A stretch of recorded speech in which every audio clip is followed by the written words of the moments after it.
Welcome to CBSE Knowledge Hub, Class 10 Maths, Support Material Chapter 3, Pair of Linear Equation in Two Variable, question number 16 से continue करेंगे। Question number 1 से question number 15 मैंने already video upload कर दिया है, तो वो आप लिंक डिस्क्रिप्शन में आपको मिल जाएगा। क्वेश्चन नंबर 16 से कंटिन्यू करते हैं। Write the solution of y equal to x and y equal to minus x.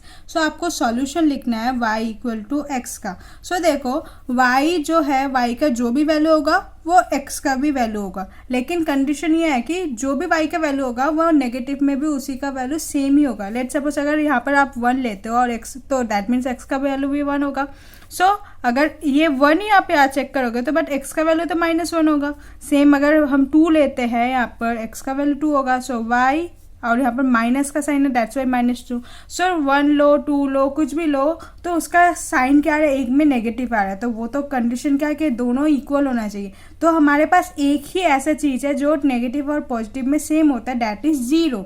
0 जो है वो ना ही नेगेटिव है ना ही पॉजिटिव है, तो क्या होगा 0,0 इज द आंसर। मतलब x का वैल्यू भी 0 होगा एंड y का वैल्यू भी 0 होगा। देखो अगर y का वैल्यू 0 है, x का वैल्यू 0 है, देन y के वैल्यू और नेगेटिव x मतलब नेगेटिव 0, आपको पता है कि पॉजिटिव और नेगेटिव में कोई फर्क नहीं होता 0 में, तो क्या लिखेंगे S 0 has no positive and negative sign and no negative sign. So that's why हमें जो लेना है x का वैल्यू भी 0 लेना है और y का वैल्यू भी 0 ही लेना है। Clear? Next question number 17. If 2x plus 5y equal to 4, write another linear equation so that the line represented by the pair are coincident.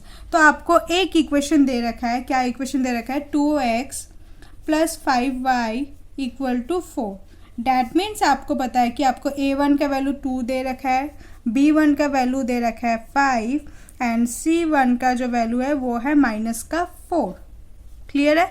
आपको एक ऐसा इक्वेशन लिखना है जो कि कोइंसिडेंट हो। कोइंसिडेंट का कंडीशन क्या होता है? देखो कोइंसिडेंट का जो कंडीशन होता है वो होता है a1 by a2 equal to b1 by b2 equal to c1 by c2। यही होता है, यानी कि आपको रेशियो ऐसा कुछ देना है ताकि a1 b1 और c1 तीनों का वैल्यू सेम आए। a1 आप लिख सकते हो, a1 तो आपको पता है 2, b1 आपको पता है 5 और c1 आपको पता है -4।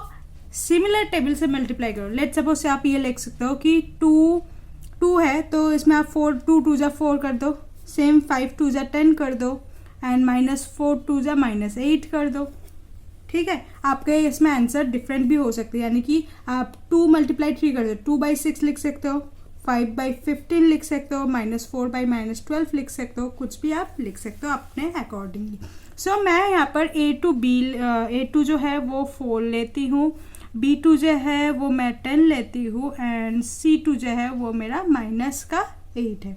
ठीक है, आपको इक्वेशन बनाना है। इक्वेशन पता है आपको, तो a2 का वैल्यू क्या है 4, तो आप क्या लिखो 4x प्लस b2 क्या है आपका 10y और c क्या है आपका -8 equal to 0। This is our equation.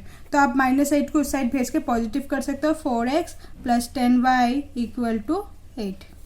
This is the answer. Answer में भी वेरी, आप यहाँ पर अगर 3 के साथ मल्टीपल्स कर रहे हो तो उसका आंसर कुछ अलग होगा, 4 के साथ मल्टीपल्स कर रहे हो तो उसका आंसर अलग होगा। तो इक्वेशन का मेन मकसद ये है कि आपको कोइंसिडेंट का वो पता हो, कंडीशन है वो पता होना चाहिए। अगर आपको कंडीशन पता है तो आप इस पर सिंपली आप अपने अकॉर्डिंगली पुट करके आप आंसर निकाल सकते हो। Next, question number 18. Check whether the graph of the pair of linear equation x plus 2y minus 4 equal to 0 and 2x plus 4y minus 12 equal to 0 is intersecting line or parallel lines. आपको 2 equation given है यहाँ पर और आपको ये 2 equation को ऐसे ही solve करके वो बताना होगा इसका जो ग्राफ होगा वो इंटरसेक्टिंग लाइन होगा या पैरेलल लाइन्स होगा। तो सिंपली आपको a1 b1 c1 और a2 b2 c2 का वैल्यू पता होना चाहिए, उसे आप कंपैरिजन करोगे, फिर उसमें से आपको क्या मिलता है उससे देखकर आप बता सकते हो वो इंटरसेक्टिंग लाइन है या पैरेलल लाइन्स है। a1 by a2 b1 by b2 and c1 by c2। a1 क्या होगा आपका x से पहले जो कोफिशिएंट है यानी कि 1 B1 क्या होगा आपका, y के पहले जो कोफिशिएंट है यानी कि 2, और C1 क्या होगा आपका माइनस का 4, ठीक है।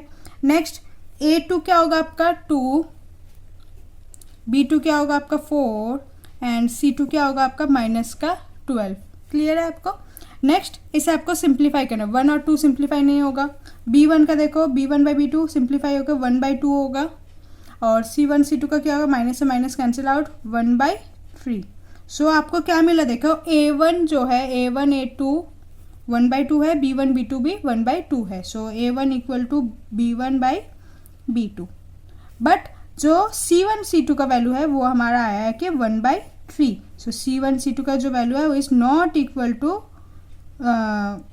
A1 A2 और B1 B2। दैट इज आपको ये मिला कि A1 by A2 equal to B1 by B2 is not equal to C1 by C2। सो ये वाला कंडीशन आपको पता है कि ये कंडीशन जो है वो पैरेलल लाइंस के हुए, तो आपको यहाँ से पता चल गया जो इसका ग्राफ बनेगा वो क्या होगा, parallel lines. So the graph will form of parallel lines. It's clear. Next question number 19, what is the value of p। आपको p का वैल्यू निकालना है for which the pair of linear equation, दो equation दे रखा है x plus y equal to 3 and 3x plus p y equal to 9 is inconsistent. तो आपको पता है कि इनकन्सिस्टेंट यानी कि वो कंडीशन क्या होगा, कंडीशन जो इनकन्सिस्टेंट लाइन कब बनता है, जब वो लाइन पैरेलल होता है। तो लिखेंगे condition for inconsistent when the line is parallel, when the line is parallel। Okay, so जब लाइन पैरेलल है तभी वो इनकंसिस्टेंट होगा। सो इसके लिए क्या होता है, A1 by A2 equal to B1 by B2, parallel line का यही होता है, but not equal to C1 by C2। Clear है। तो आपको P का वैल्यू निकालना है, तो P कहाँ पर है, B1 बाई B2। सिंपली आपको इन दोनों का कंपैरिजन करके आपको P का वैल्यू आप निकाल सकते हो। सो A1 होगा आपका, देखो x के पहले जो कोफिशिएंट है A1 1 एंड x के पहले जो कोफिशिएंट है ये होगा A2 that is 3 equal to B1 के लिए y के पहले जो कोफिशिएंट है यानी कि 1 एंड B2 के लिए y के पहले जो कोफिशिएंट है यानी कि यहाँ पर P। सो यहाँ पर क्रॉस मल्टीप्लाई करेंगे, 1P जब मल्टीप्लाई करेंगे तो P हो गया इक्वल टू 3 1 जा इज 3। सो P का वैल्यू आपको यहाँ से मिल गया P equal to 3। Clear.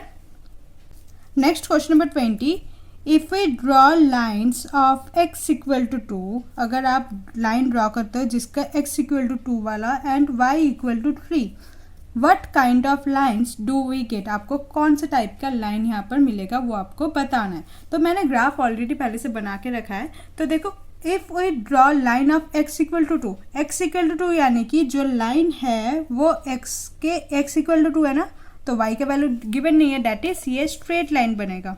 This one is our x axis and this one is our y axis. So x equal to 2 that is हमारा जो लाइन बनेगा समहाउ ऐसे बनेगा, ये वाला लाइन जो है यहाँ पर हम लिखेंगे x इक्वल टू 2। ठीक है।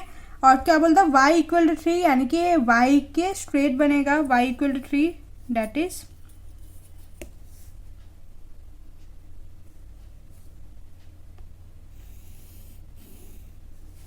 ये वाला लाइन बनेगा, ये वाला जो लाइन है y इक्वल टू 3। सो आपको बताना है कि what kind of line do this form. तो ये कैसे टाइप का लाइन है, तो अगर आप देखो दोनों एक जगह कहीं पर मीट कर रहा है। सो ये हो गया हमारा इंटरसेक्टिंग लाइन और इसे हम कहते हैं इंटरसेक्टिंग पॉइंट, इंटरसेक्टिंग पॉइंट। ठीक है। सो हमारा लाइन कैसे फॉर्म होगा, इंटरसेक्टिंग लाइन। सो हम क्या लिखेंगे, the kind of line we gate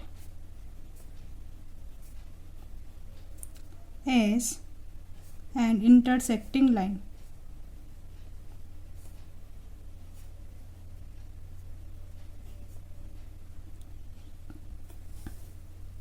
okay. So question number 21 से हम नेक्स्ट वीडियो में कंटिन्यू करेंगे। Hope you like this video, please like share and subscribe. Thank you.